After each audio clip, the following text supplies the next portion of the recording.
In today's video, I am going to be talking to you about what will become the future greatest player of all time. Let's get down to it. Now, first off, this video is purely speculation on the skills and of course tactics and of course just overall things that's needed to become a potential greatest player of all time in the future. Okay, so in my lifetime so far, we've gone through 4 greatest players of all time. First was Michael Jordan back when I was a kid. Second was Shaq. Third, well, Shaq and Kobe combined. I'm gonna classify Kobe as a Michael Jordan.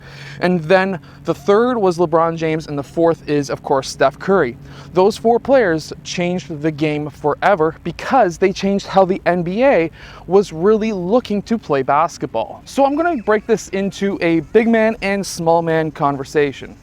First off, we're gonna start with the big man because I think that will be probably the next greatest of all time style player. And what we're going to be looking at is a combination style player between somebody like a Shaq as well as somebody like a Steph Curry. Now, when we really look at the low post, Shaq was absolutely dominant from this area.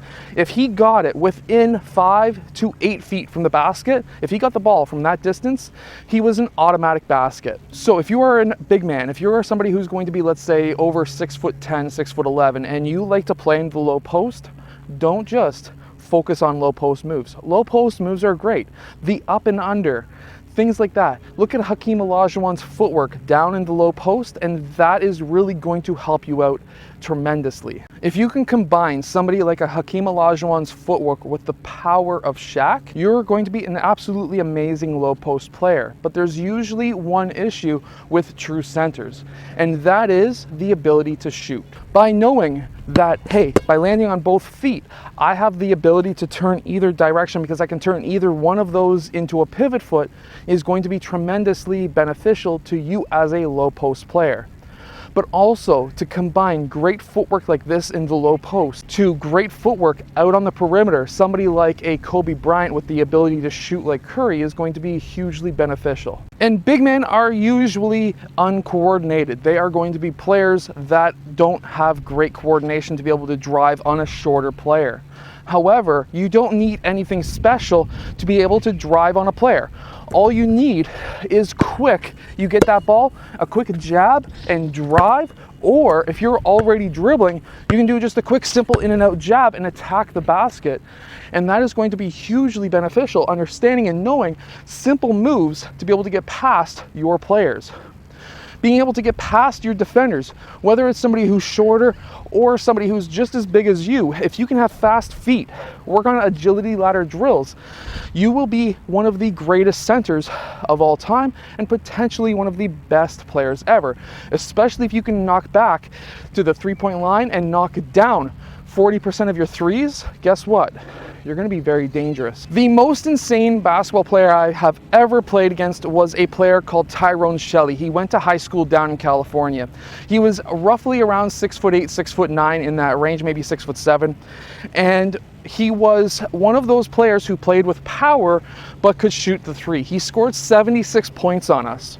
He shot threes. We started guarding him tightly, which you normally would. If somebody's jacking up threes and he's hitting a lot of them, you start guarding them closer.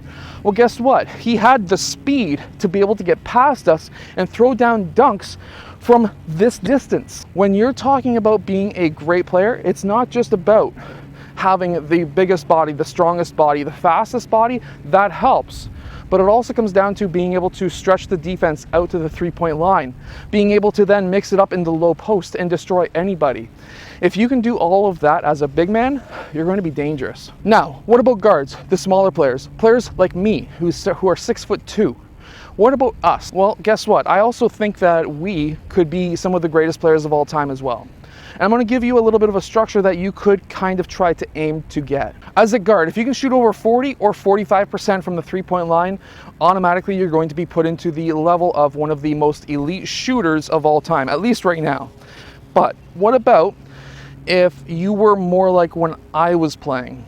So for example, when I was playing and I went down to the D League, I was 6'2", still am obviously, However, I was fluctuating between 200 and 220, generally on average around 210 pounds. However, I challenge you to think about this right now. Think of a 6'2" point guard who could shoot at over 40% from the three-point line, who is around 210 pounds, mostly all muscle, where, let's say for example, he's out at the three-point line and he's jacking up 40% of his threes. What's going to happen?